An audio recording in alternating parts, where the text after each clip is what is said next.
Nesta edição, o programa TV Direitos Humanos fala sobre o papel da comunicação na justiça climática. E para tratar sobre esse assunto, eu, Juliano Domingues, recebo aqui nos estúdios da Universidade Católica de Pernambuco dois convidados muito especiais. O jornalista Adeluna, coordenador de comunicação e cultura da Rede de Pesquisadores Resiclima, e Rosa Sampaio, do Centro Sabiá. Começa agora o programa TV Direitos Humanos. O TVDH é uma iniciativa da Cátedra Unesco-Unicap de Direitos Humanos, Dom Helder Câmara, produzido por estudantes de jornalismo do projeto de extensão EduCom-DH, Educomunicação e Direitos Humanos na Mídia, numa parceria com a Cátedra Luiz Beltrão de Comunicação. Contamos ainda com uma rede de colaboradores formada pelo Centro Dom Helder Câmara de Estudos e Ação Social, o Movimento dos Trabalhadores e Trabalhadoras Rurais Sem Terra, o MST, o Centro das Mulheres do Cabo e o Centro de Cultura Luiz Freire.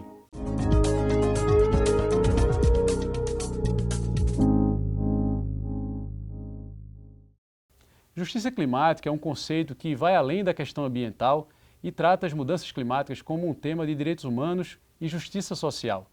A ideia é que os impactos do clima não afetam todas as pessoas da mesma forma. As populações mais vulneráveis, que menos contribuem para o problema, são normalmente as mais afetadas. Justiça climática significa responsabilizar quem de fato prejudica o meio ambiente e garantir que as ações climáticas beneficiem a todos, principalmente os grupos historicamente subalternizados. É uma questão de garantir que todos tenham direito a um ambiente seguro e saudável, promovendo igualdade e participação nas decisões que afetam o futuro do planeta. Adeluna, Rosa, Sampaio, eu queria agradecer a presença de vocês aqui. Muito obrigado por terem aceitado o nosso convite. A gente fez uma introdução, apresentou um conceito geral sobre o que é que seria justiça climática, mas eu queria ouvir vocês, de que maneira quem está nos assistindo pode identificar isso no dia a dia. Como é que isso se manifesta na prática? Primeiro Rosa, depois Adeluna. Muito obrigado pela presença. Obrigada, Juliano. Obrigado, pessoal de casa. Então, a justiça climática, ela é a forma como os efeitos das mudanças climáticas, da crise climática, afetam as pessoas, pelas suas diferenças sociais, suas diferenças no ambiente que vivem, no ambiente que mora. Então, assim, sentir as mudanças climáticas no semiárido brasileiro, por exemplo, é bem diferente nos lugares que chove mais, onde a chuva é mais intensa, onde há uma regularidade, onde não é tão seco, onde não há tantas queimadas. Se a gente pegar as grandes cidades, as grandes regiões metropolitanas, a gente sente isso pelos bairros, Então, os bairros que são supridos com uma estrutura física, com uma estrutura de política pública, como água encanada, esgoto, saneamento, ele tem uma outra resposta. A gente pega, por exemplo, aqui em Recife, em Pernambuco, quando há aquelas chuvas torrenciais, por mais que alague, por mais que a gente sofra com o trânsito, com o sair de casa, com o deslocamento, a gente não morre, a gente não fica desabrigado. Eu digo a gente, classe média alta. Mas as pessoas que estão nas comunidades, as pessoas que estão nas áreas periféricas, sem infraestrutura, elas morrem. Elas morrem, elas perdem tudo e elas ficam desabrigadas. Então, isso é um exemplo do que a gente tem de justiça climática.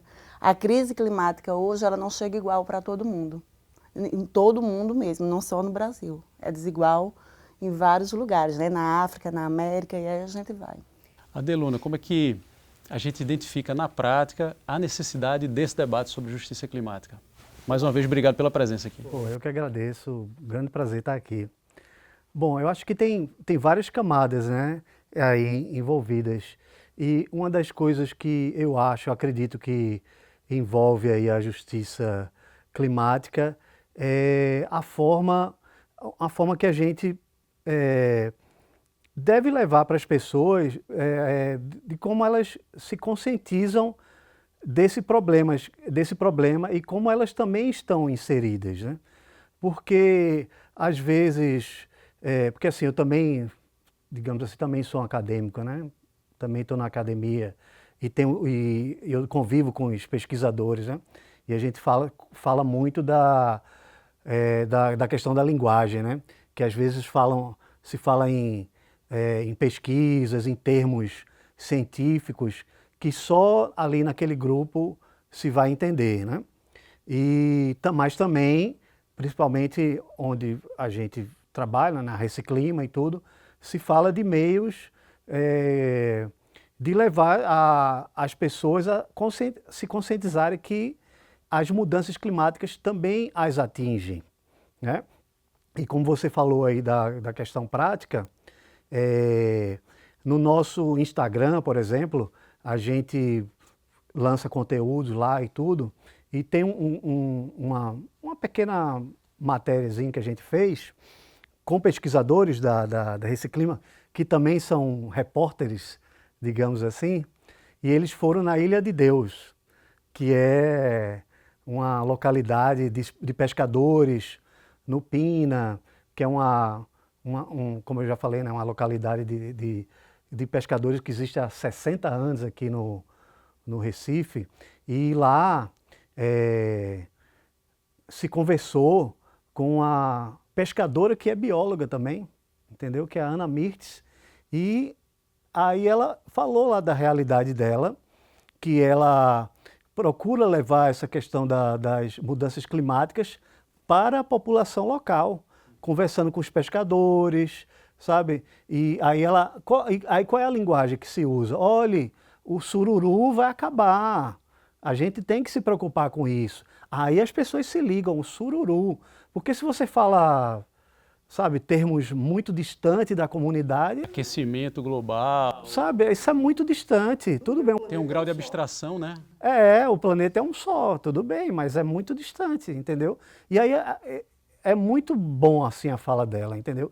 E uma coisa que é muito interessante, que ela diz assim que quem mais se engaja são as mulheres. As mulheres é que se engajam mais.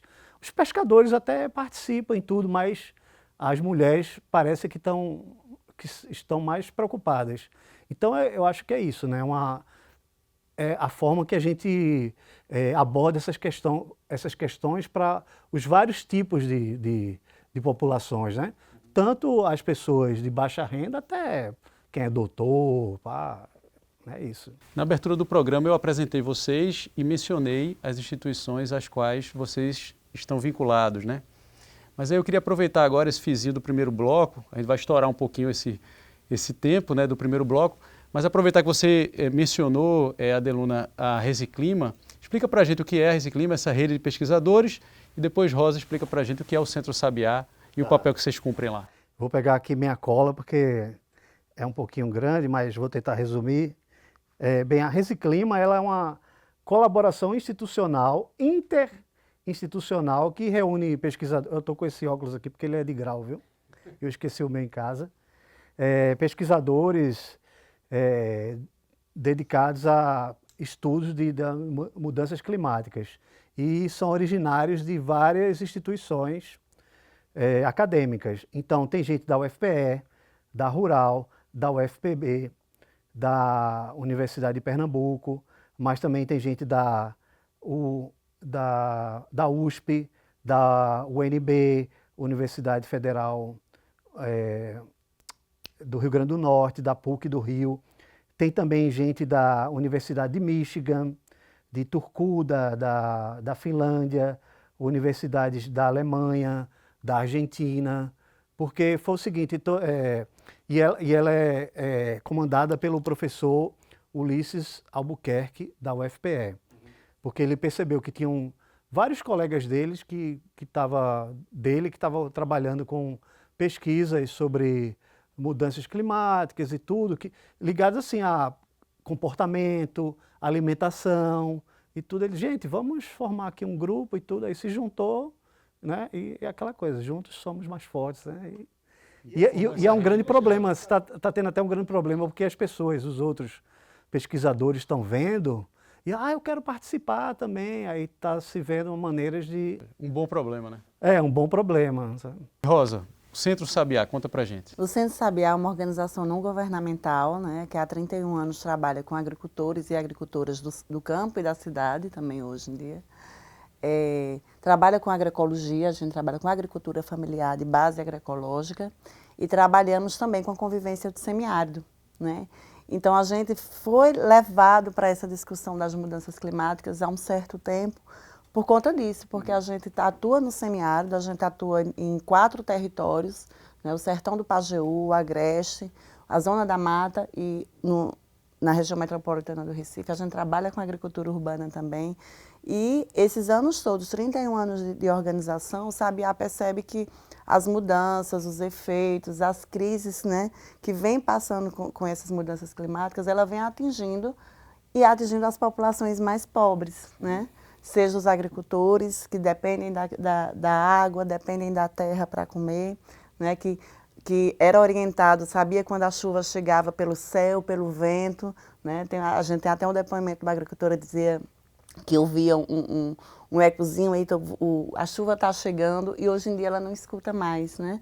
E seja na agricultura urbana, que a gente trabalha aqui nas comunidades, e em época que também chove muito, essas mulheres são atingidas.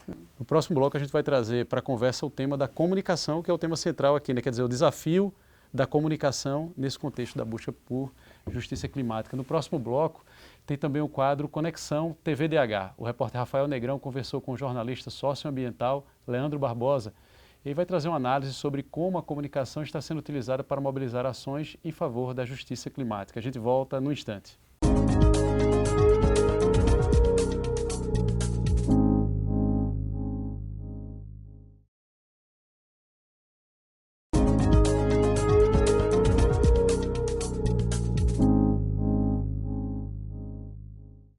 Estamos de volta com o segundo bloco do TVDH, que nesta edição fala sobre o papel da comunicação na justiça climática.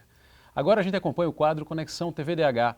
O repórter Rafael Negrão bateu um papo com o premiado jornalista socioambiental Leandro Barbosa. Confere com a gente.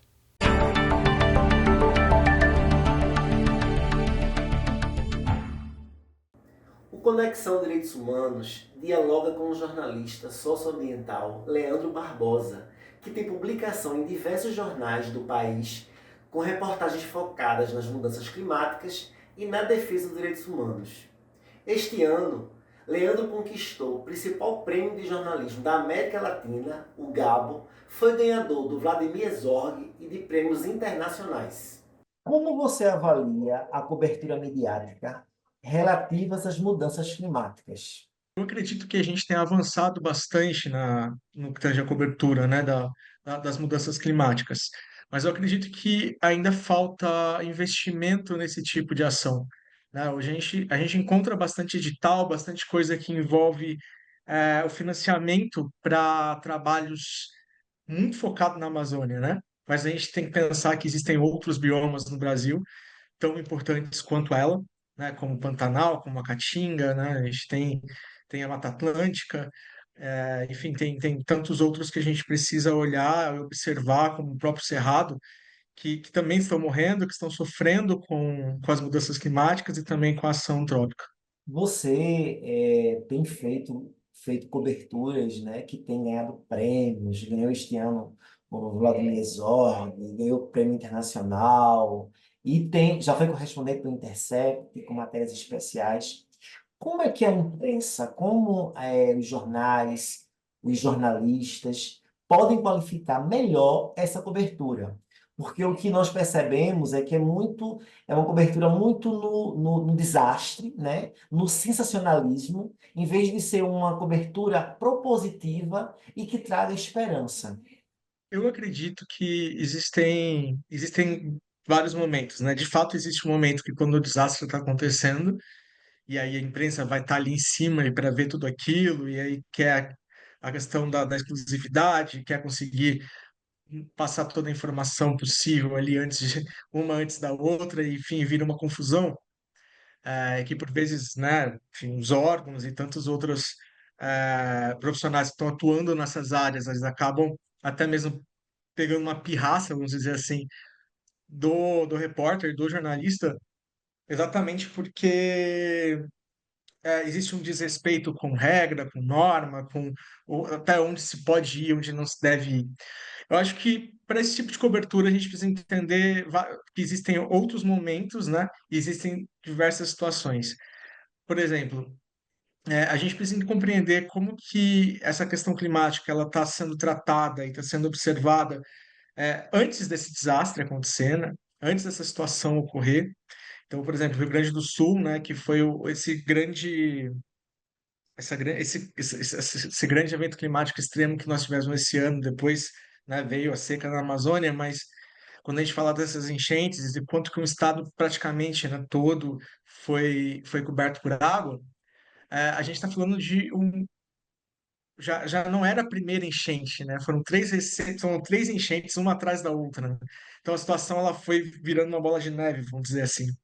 Então, haviam situações que estavam ocorrendo ali na região muito antes e que elas começaram a ser noticiadas depois que o desastre aconteceu.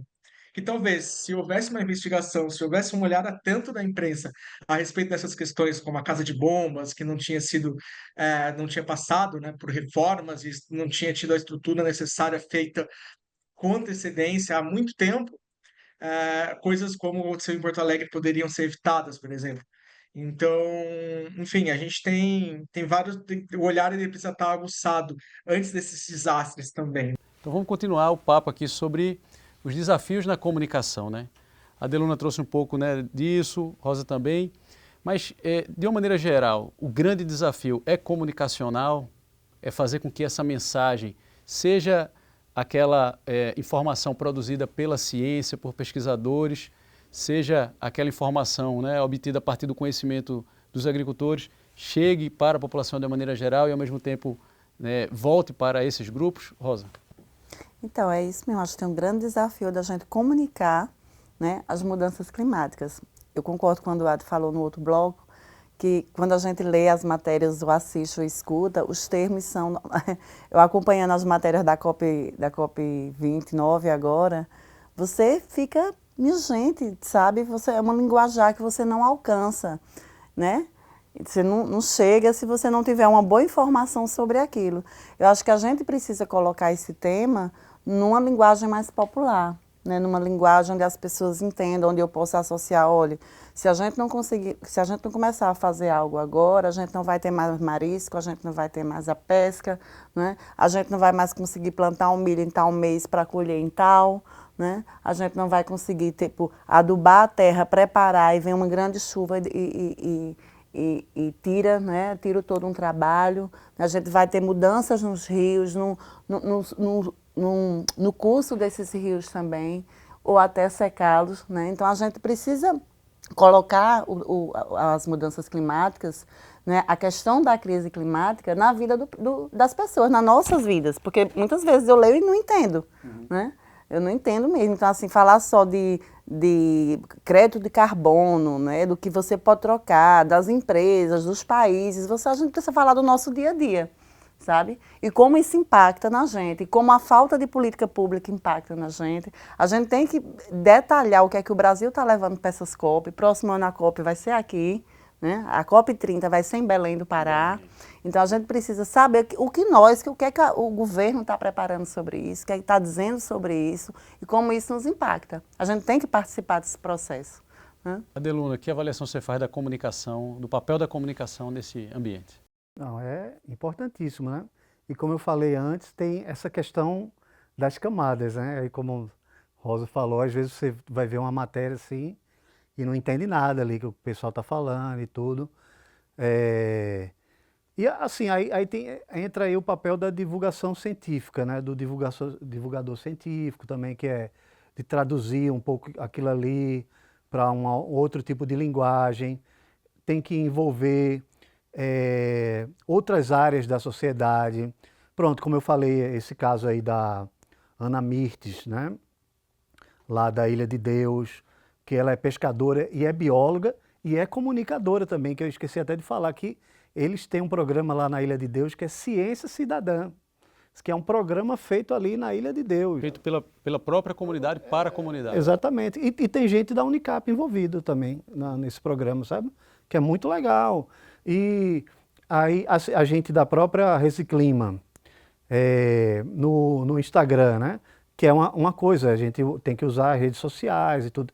Temos nosso site também, mas no Instagram da gente, a gente tem uma ação que é de juntar a ciência com a cultura. E aí como é que faz? Porque assim, eu sou músico também, né? Aí eu peguei essa minha veia musical, de artista, e aí conversando com o Ulisses, olha, que tal a gente pegar depoimentos de artistas e fazer o link com temas ligados ao meio ambiente, natureza. Aí ótimo. O primeiro depoimento foi do Fabinho Tramer, da banda Ed. E aí como é que a gente faz? Fala de uma música sua que tem alguma coisa a ver com a natureza, o meio ambiente. Pronto, aí ele falou de uma música da banda Ed que fala de poluição e tudo. E assim, ele foi o primeiro, assim, e saiu melhor do que eu esperava. Ficou muito bom, assim. Ele colocou a alma, assim, sabe? E a audiência foi lá para cima e tudo. E como a Reciclima é nacional, a gente tenta falar com gente de vários lugares do Brasil. Aí pronto, já foi Fabinho Tramer, já foi... essa semana temos Petrônio Lorena, já teve o pessoal da Academia da Berlinda, entendeu? Já teve artista do Rio Grande do Sul, já teve o Clemente Nascimento, que é da uma banda punk, o Inocentes lá de São Paulo, é do Plebe Rude também, lembra aquela banda dos anos 80? Exato. Também, sabe? Isso porque os artistas são formadores de opinião, entendeu? E é pra gente fazer essa ponte aí, só não ficar só nos jornalistas e nos cientistas, juntar todo mundo, né? Fazer aquela mistura. No próximo bloco tem o quadro Fala Povo. Letícia Prado foi às ruas perguntar: o que você conhece por justiça climática? A gente confere as respostas daqui a pouco.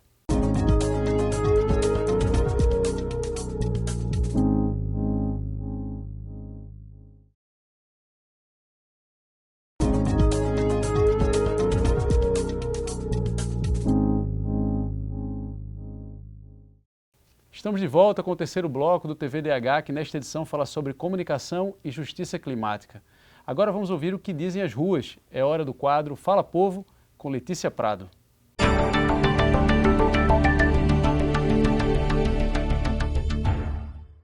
Justiça climática é a abordagem que conecta a crise ambiental à luta contra desigualdades sociais. Ela busca proteger as populações mais vulneráveis, como comunidades indígenas e de baixo poder aquisitivo, que são desproporcionalmente afetadas pelas mudanças climáticas. Além disso, defende que países em desenvolvimento que menos contribuíram para o problema recebam apoio para se adaptarem e reduzirem os impactos ambientais. No Fala Povo de hoje, o TVDH foi às ruas para saber: o que você conhece por justiça climática? Justiça climática, geralmente, ele lida com problemas sociais, geralmente pessoas que moram em áreas com vulnerabilidade social muito grande, que é em barreiras, em áreas ribeirinhas, e que aqui no Brasil, em sentido, alguns lugares ele não tem justiça climática, porque é uma abordagem que deveria ter políticas públicas que envolvesse a política aqui do Estado, que atualmente aconteceu algumas coisas sobre isso, porém que ainda a gente precisa de um recurso maior para que essa justiça climática ela seja realmente feita. O que eu entendo um pouco sobre justiça climática é que nasce principalmente a partir da perspectiva social. Através disso, a gente está intrinsecamente ligado muito ao racismo e principalmente ao racismo ambiental. Nasce muito de uma ideia, mas também nasce muito de uma prática. E para isso ser solucionado, precisa da participação popular e, incessivamente, a participação da juventude para combater esse grande mal que leva várias famílias e pessoas a sucumbir numa necropolítica. Como a palavra já diz, justiça, não é? E justiça para as pessoas que precisam, não é? E para a defesa da vida, das regiões, não é? O cuidado com os rios, o cuidado com o ar, o cuidado com tudo que envolve, não é? O clima e tudo que envolve o homem e a mulher. Então a gente observa que, de uma maneira geral, ainda há muito desconhecimento, né, em relação a esse debate, né, questões relacionadas à própria mudança climática e à justiça climática, né, que decorre disso daí. E a gente pode acreditar também isso, me parece, a chamada disputa por narrativas, né? Então a gente tem nesse ambiente, sobretudo das redes sociais digitais, muitas versões, né, muitas delas movidas a interesses que levam à desinformação, né? E aí eu queria ouvir vocês a esse respeito. Ainda é necessário convencer as pessoas de que há mudanças climáticas importantes em curso, ou esse capítulo já foi superado, Rosa? Não, ainda é preciso convencer, né? A gente está lidando, acho que desde 2018, inclusive com esse negacionismo, né, das mudanças climáticas. E com notícias que vão notícias falsas, né? Notícias que não correspondem à realidade. Uma das estratégias que o Centro Sabiá trabalha muito é a comunicação popular. A gente investe muito em comunicação popular porque a gente precisa informar o nosso público, né? Tentar levar para o nosso público a narrativa do que realmente está acontecendo. Eu acho que tem dois processos, nem é o alarme, né? Nem é tudo acabou, minha gente, vamos desistir, mas também não se pode negar o que a gente está passando, o que está ocorrendo com as mudanças climáticas. Então, o que a gente tenta levar dentro do Centro de Sabiá, com a comunicação do Centro de Sabiá, é levar a informação correta, entrevistar fontes, especialistas, pesquisadores, pessoas que estão nas ONGs, não só os técnicos do Centro de Sabiá, mas pessoas, parceiros nossos, para a gente procurar levar uma informação mais correta possível, levar o debate, né? Trazer a questão, trazer a justiça climática, o racismo ambiental, as questões que atingem cada pessoa diferente, né? Cada população diferente, para o centro da pauta, para o centro do debate, não ficar só falando em crédito de carbono, né? É o que nos interessa ali, é o que interessa para o bem-estar e para o bem viver do nosso povo. Então a gente procura, a estratégia que a gente utiliza, Juliana, é muito essa coisa da comunicação popular, é programa de rádio, o jornalzinho que a gente faz, os vídeos que a gente tem, os nossos canais, né? E a gente pronto para esse debate também. Adeluna, você explicou para a gente um pouco do teu trabalho numa rede de pesquisadores, né? Ou seja, você coordena a comunicação numa rede de pesquisadores voltados para essa temática. E aí conta um pouco dessa experiência. Ainda o combate à desinformação ainda é algo diário assim no trabalho de vocês? Eu acho que de uma maneira geral, porque a gente vê em grupos, né, de cientistas, de comunicadores de ciência, do qual eu faço parte também, ainda realmente tem muito disso, de combater a desinformação, negacionismo, e vem até negacionismo até de cientista também, viu? Porque tem interesses, né? Tem questão política, ideológica também, sabe? Que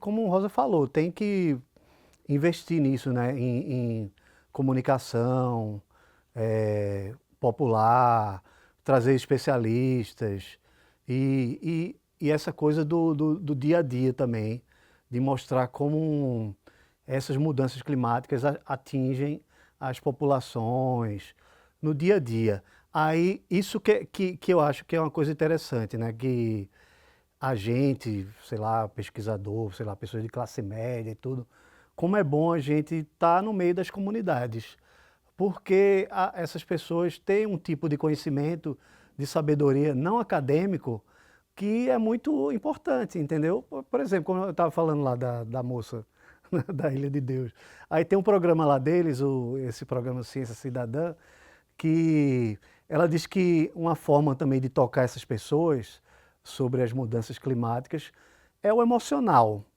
Porque, veja, essas pessoas têm família. Aí ela chega, fulana, como é que vai estar teu filho daqui a 10 anos?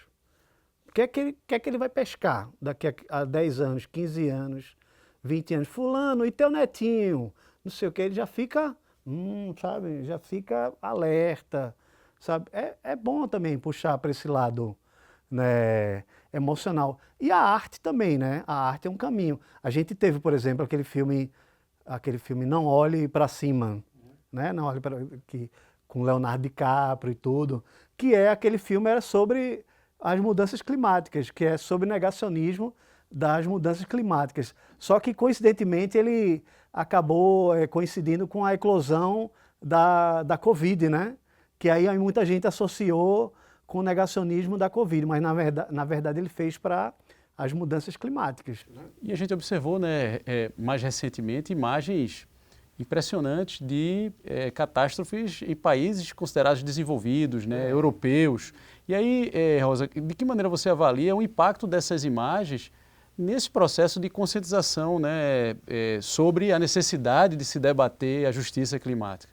Então, porque é isso que eu estava até falando, não só na Espanha, nos países europeus, mas até aqui na própria Porto Alegre, no sul do país, quando a catástrofe da chuva desabrigou quase uma cidade inteira, quase uma região metropolitana inteira, né? Porto Alegre, região metropolitana, né? Atingiu pessoas de classe média, né? Atingiu um país europeu todo, arrastou tudo, e aquilo dali dá o impacto de dizer, peraí, isso não está só num lugar restrito, não só são aquelas pessoas que estão sofrendo, né, essas mudanças, né? Não só são o semiárido brasileiro, a África, né, o semiárido, a região do Chaco da América Latina, é muito maior do que a gente pensava, né? Assim, não só vai faltar água para a África e para o semiárido, não só vai faltar água para ali e para lá.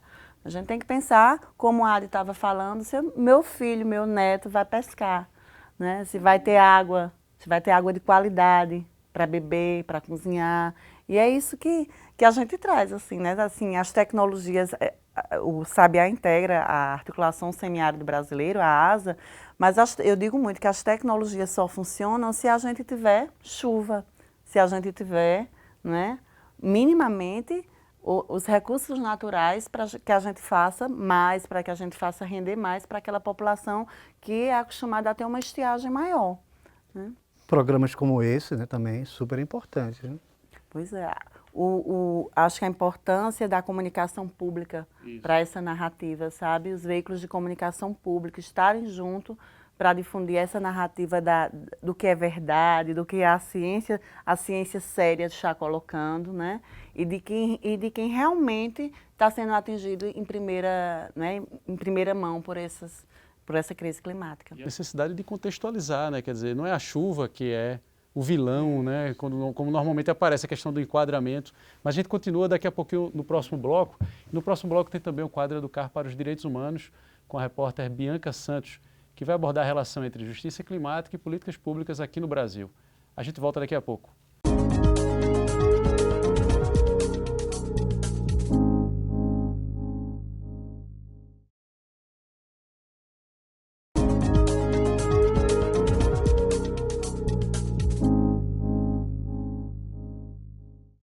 Estamos de volta com o quarto bloco do TV Direitos Humanos, que nesta edição tem como tema a comunicação e justiça climática. Agora nossos convidados respondem uma pergunta enviada por quem acompanha o nosso programa. É hora do quadro Educar para os Direitos Humanos, desta vez com a repórter Bianca Santos.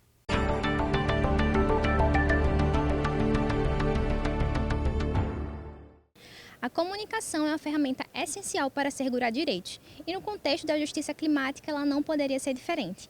Ela não apenas tem o poder de informar, mas também de mobilizar a sociedade e impulsionar novas políticas públicas. No Brasil, um levantamento realizado pela Agência Nacional de Águas e Saneamento Básico revelou que mais de 60% das populações vulneráveis vivem em regiões expostas a riscos climáticos, como secas e enchentes, e a comunicação é fundamental para aumentar a conscientização sobre esses riscos e promover ações de mitigação e adaptação. Sobre este assunto, a jornalista Nathalie Queiroz tem uma pergunta para vocês que estão no estúdio do TVDH de hoje.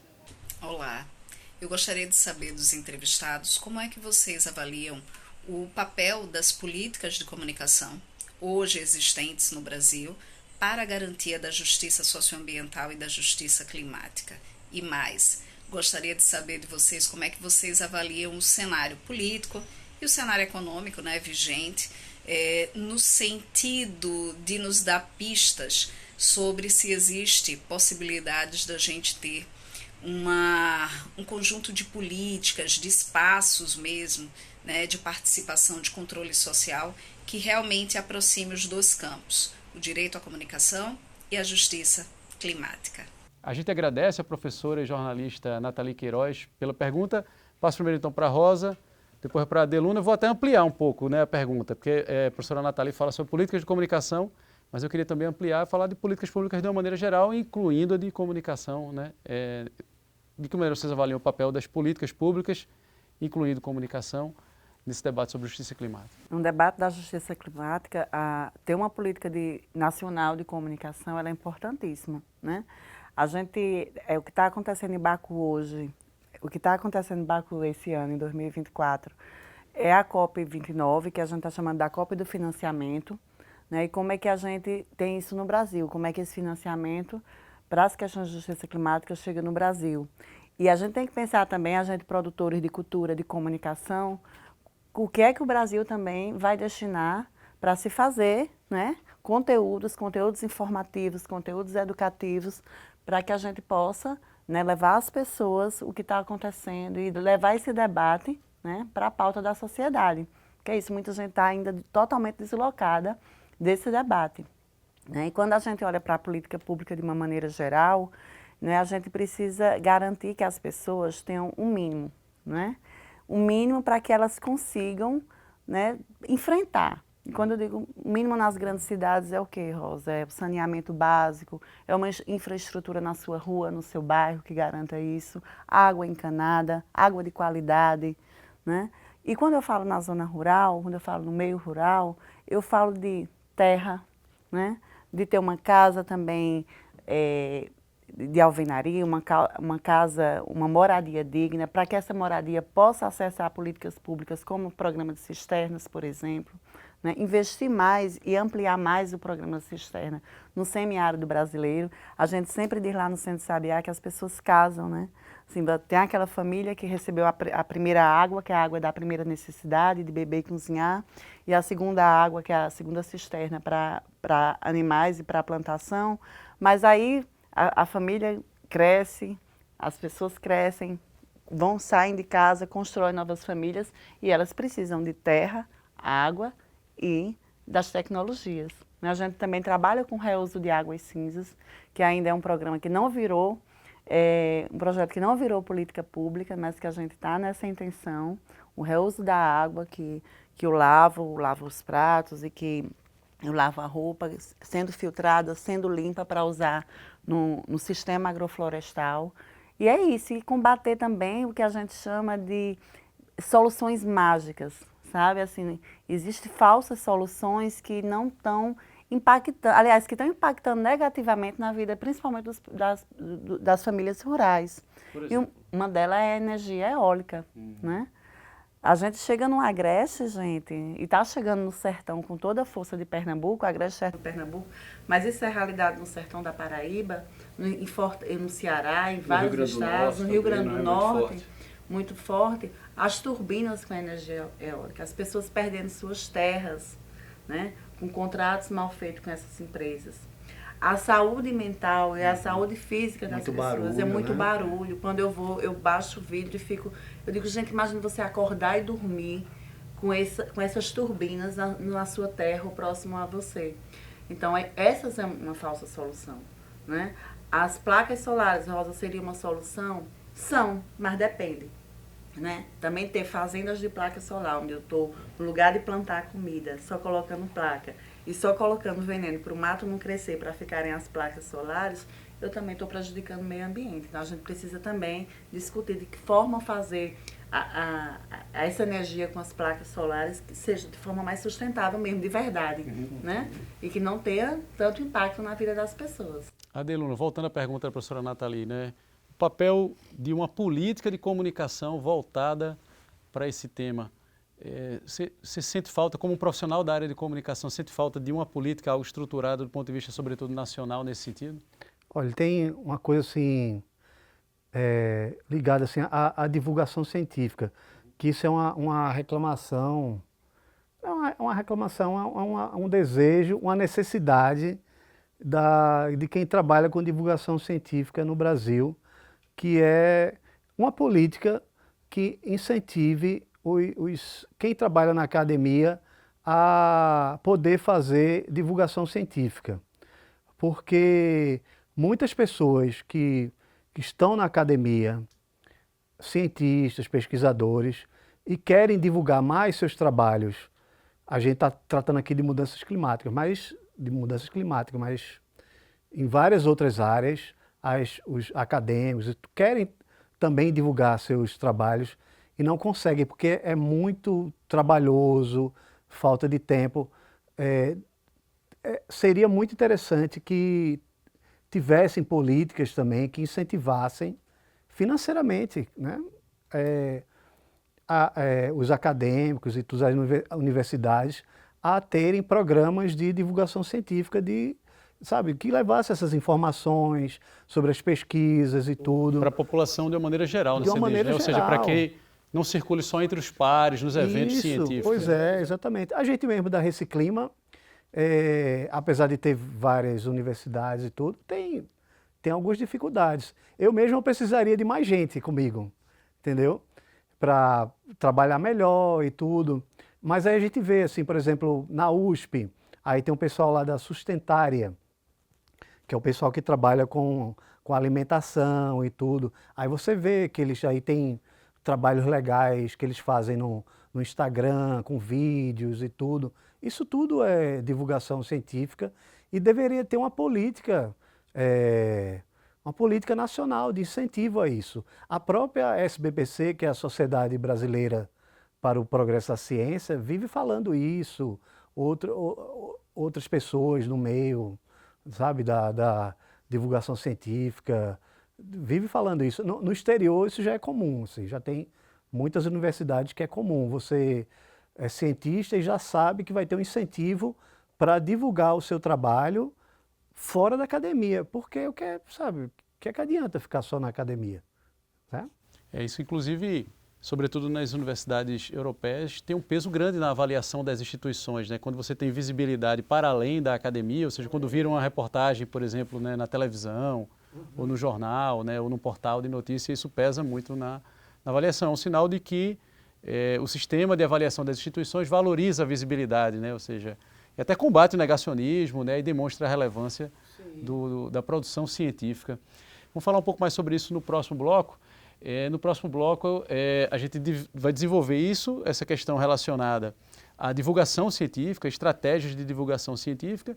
E aí, como é o quinto bloco, o próximo bloco é o quinto e último bloco, a gente pede também para que vocês, e aí nesse intervalo vocês já vão pensando, falem um pouco sobre o horizonte, né? O que é que vocês enxergam pela frente em termos de divulgação científica relacionada à justiça climática e nesse ambiente tão fragmentado, né, e de disputa de narrativas que é o ambiente das redes sociais digitais.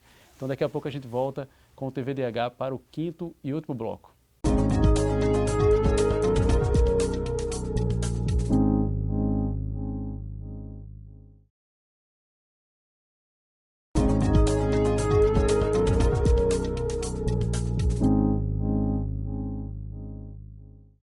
Chegamos ao quinto e último bloco do programa TV Direitos Humanos, que nesta edição discute o papel da comunicação na justiça climática. Então, nesse último bloco a gente meio que faz um apanhado do que a gente já conversou, né, até aqui, e aí como o foco principal é o papel da comunicação, eu queria ouvir vocês assim, também pensando não somente da avaliação, né, a partir da avaliação que vocês fizeram, sobre como é que tem se dado esse momento agora, esse período em que houve uma ênfase ao negacionismo, a necessidade de afirmar determinadas evidências científicas, mas também em termos de perspectiva, né, de futuro.